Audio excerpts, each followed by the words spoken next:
Thank you, Patricia. I love it when you come to play, because every time I see you, I remember that you have this story about being authentic, which is part of what I want to talk about today. How sometimes it's tricky to be your authentic self.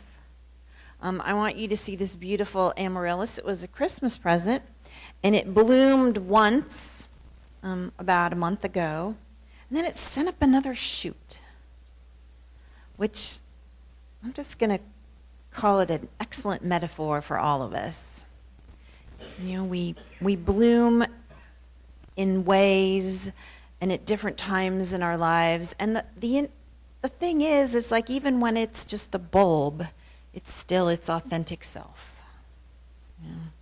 And when the flowers all wither and all that stuff, it's still its authentic self. That is how it is for us in life. Sometimes we're blooming, sometimes we're withering. Parts of us might be withering more than other parts, That's how it goes, life. And yet, really in our soul, in our heart, that light that is in us is always like this. Who we truly are, no matter what we're doing, is always that open, blooming heart, that open, blooming beautifulness. So now I want to talk about ransoming pagan babies. I've shared that I grew up in a Catholic home and I went to Catholic school for 12 years. And one of the high points of my young Catholic life was saving up enough money to ransom a pagan baby. I can't remember how much they went for, it was like a big amount, maybe $20 or something in those days. And all I remember is you brought your money in. It was to ransom the pagan babies, to give some good sisters who were saving babies from the communists. It was, in the 60s. And I got to name mine. I got a little baptism certificate. I named her Maria Ellen. And that was very exciting for me. Now, of course, things have changed for me in a huge, big way. I laugh and lovingly remember that I ransomed a pagan baby. When I had my son, I did not get him baptized. It was an important thing for me not to get him baptized because he did not need saving. He did not need to be rescued from original sin. I was clear. That was even way before I found my spiritual path. That was just something I knew inherently, that none of us really needed to be ransomed from the devil, that none of us needed to have our original sin washed away or saved in any way by anything. This is a critical difference of theology in unity theology and standard Christianity, certainly standard Catholicism. There was a priest, you may have heard of him, Matthew Fox, who was actually expelled from his order, his priestly order, in 1993 by Cardinal Ratzinger, who later went on to become Pope Benedict. 1993. Well, this man, Matthew Fox, he obviously loved his Dominican, he loved his roots, he loved his Catholicism, but he was ready to keep on teaching, and he teaches, in fact, he just published something in Unity Magazine. He's one of our valued teachers. He wrote this book called Original Blessing 25 years ago. It's not a new idea. Meister Eckhart in the 1200-somethings came up with an idea called original goodness. It's not a new idea at all. But it is a critical point that I want to pound into all of us. Pleasantly pound. Let's just say it like that. I want to pleasantly pound this idea into all of us that we are an original blessing, that there is no original sin in us. That's kind of radical. No original sin. Now, on the way out, if you're interested in this, I talk about it often, the Charter for Compassion. This is the actual Charter for Compassion. The Charter for Compassion is it's a treatise, if you would, or it is a vow to be compassionate. It's about how important it is for all of us to be compassionate and caring about other religious faiths. And I want to say that because I don't want anybody to think I'm slamming the Catholic Church. I feel a lot of gratitude for being raised by liberal Catholics. And I do not say that anybody should do what I do, and I respect everybody's path, and that is an important part of unity for me and for all of us here. So I don't want you to think I'm slamming the Catholic Church. I'm not slamming anyone. But it is critical that we do not just allow everybody their path, but not stand up for justice. I mean, it is critical that we do stand up for justice. It is critical that we don't just say, yeah, you do whatever you do. I don't care if your path is forcing violence or whatever that is. You know, there's a beautiful line where we want to take a stand, where we want to stand up for everybody's freedom and also protecting each other. We want to protect each other, and we want to protect, I wanted to save pagan babies. I still want all the babies to be safe. I still want all the babies to have freedom and love and caring and somebody teaching them beautiful religious truths. I still want that. I was very lucky, as I say, I was very lucky to be raised by liberal Catholics, and especially my mother, who was a mystical Catholic. Because in 5th grade, I remember reading about reincarnation, and I thought, well, that makes sense. That really is the only way it would make sense. And I remember talking to my mom and saying, if God is all loving, I don't believe in hell. And she said, I don't believe in hell either. I mean, God bless that woman. That was awesome. So I could not believe in hell right away. And that's what we teach in Unity. Let me be really clear about it. We teach there is no hell. We teach there is no Satan. And we teach that you're not going to go to hell. It doesn't mean you're not going to create hell, because even, we're all good at that. We're not going to go to hell. There is no loving God who is going to send you to hell. And it didn't make sense to me. It totally didn't make sense to me. And I knew all the rules. Let me tell you, in 5th grade, I was really good at knowing who was going to go to purgatory, who was going to go to heaven, how long it would take you to get out of purgatory, and what that all meant. Like, for those of you who don't know, purgatory is this sort of weird neither world between heaven and hell that, for example, the part of the theology was that you went to purgatory if you hadn't been baptized. And I can't believe I'm getting a little fuzzy on this. I used to have it so exactly. And I also knew what kind of sins would send you to hell, and how it could be that if you committed a mortal sin and you were on your way to confession, if you really in your heart wanted to confess and a bus struck you down, you'd still probably go to heaven. So I knew all those details. And I embraced the thought that we get to keep trying, that our soul's evolution, our soul everybody had the same opportunity, that you could turn into you could evolve, you could get connected to God, you could keep trying. That wasn't your only chance. You didn't have one throw of the dice. And I got to be raised in Seattle, Washington, and go to Catholic school and hear about the one true church. Or the roll of the dice, you were born in communist China and you weren't allowed to say God and stuff or pray and stuff like that. It didn't seem fair to me.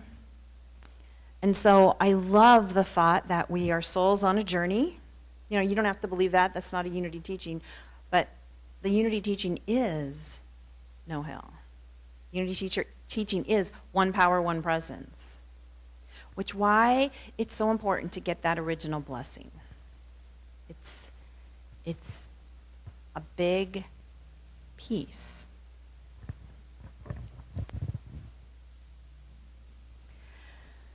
Matthew Fox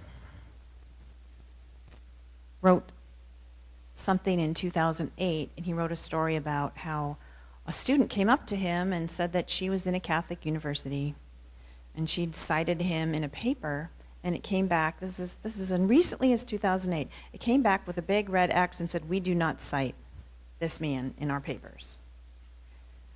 And it didn't work for her. So she left. And he writes that he wanted to write about it because he almost couldn't believe it was still happening. But of course, we all can. We understand that the way an institution can work sometimes. But we want to look at how does it work. This is what Matthew Fox says. The transformation of consciousness and ideology that an original blessing theology requires is still a fierce threat to powers that support the status quo in religion and society and education. So I know that's true. And a lot of times in unity, I never even think about it because, quite frankly, I'm around people like you all. I still have my family of liberal Catholics, but they're all pretty much on the same page with me. And I don't very often hang out with people who believe that there's a heaven and hell, and if they follow these rules, they will go to heaven. But I was able to visit with some on my last vacation. I have some relatives, some relatives by marriage. And some of them, and I love them. They are sweet, wonderful, beautiful people. And yet I noticed when I came back from that vacation that I was feeling, what is it that meets their needs in the fundamentalist belief?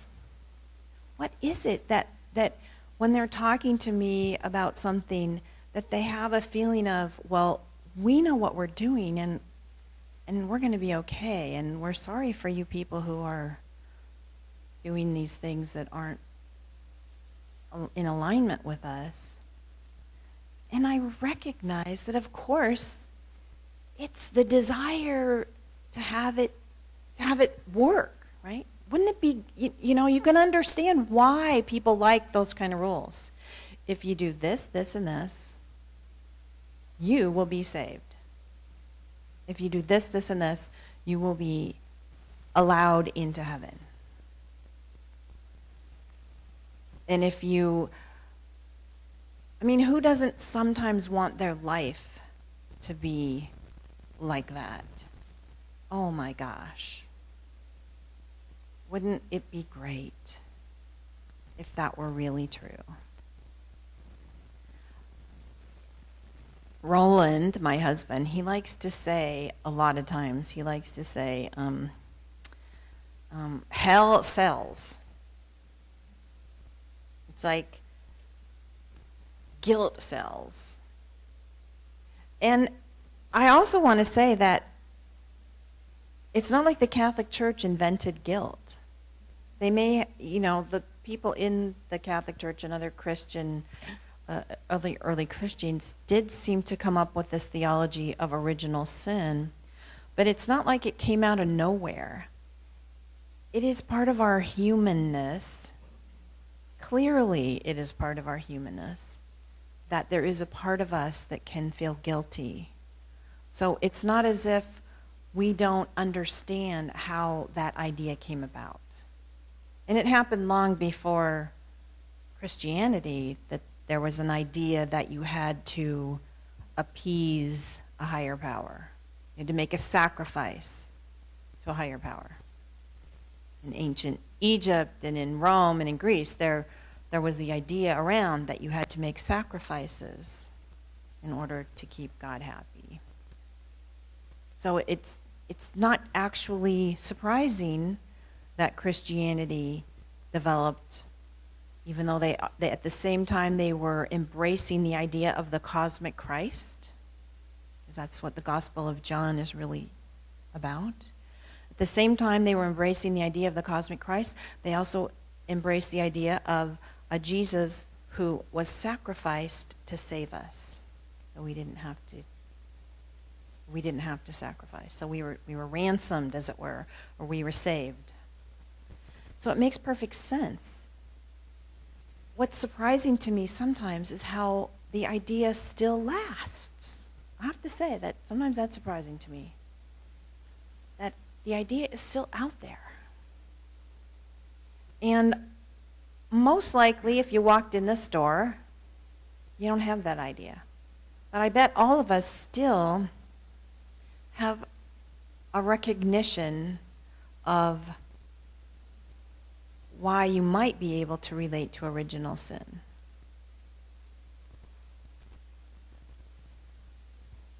What I've noticed in my spiritual seeking and reading spiritual teachers of all faiths is that at some point they speak to this part of us that doesn't feel like we are the Christ. The part of us that doesn't feel like we are the light. And recognizing the way human beings are, speak to this part and instruct us to open our heart and love each other and see the light in each other. I believe that when we read the gospel with that in mind, the traditional gospel, that's the message we can come away with. Love one another as I have loved you.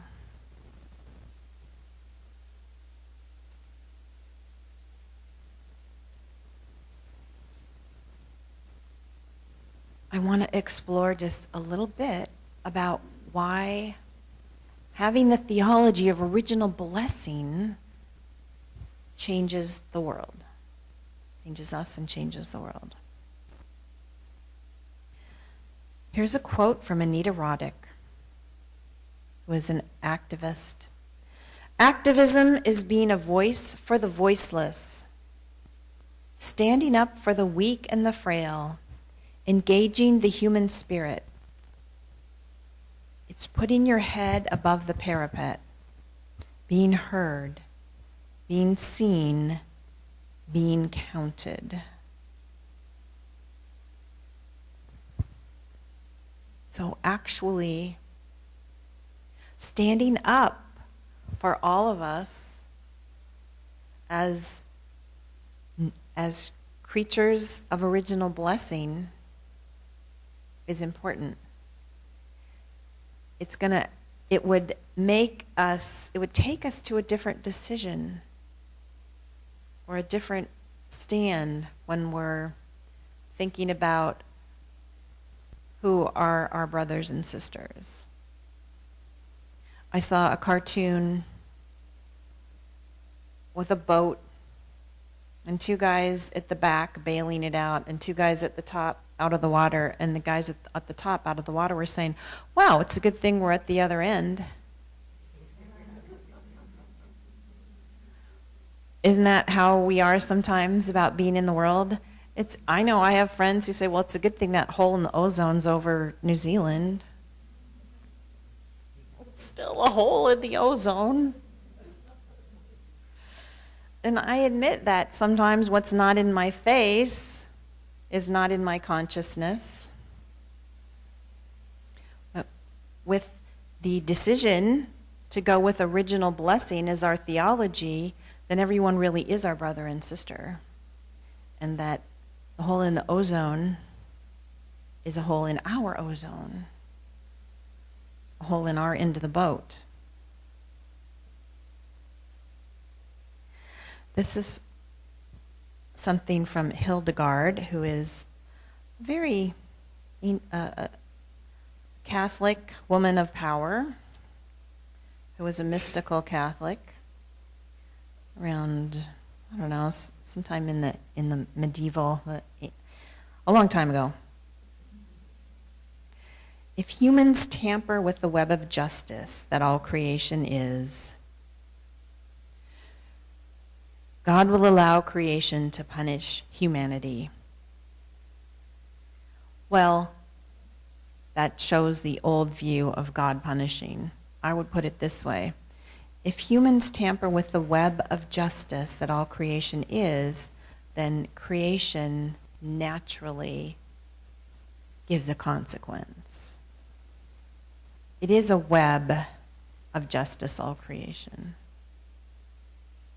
And every little action we take, thinking of being in the web, the heart and mind web that we are all in, every action that we take for all of our good is a chance to recognize that this is what's in us, okay?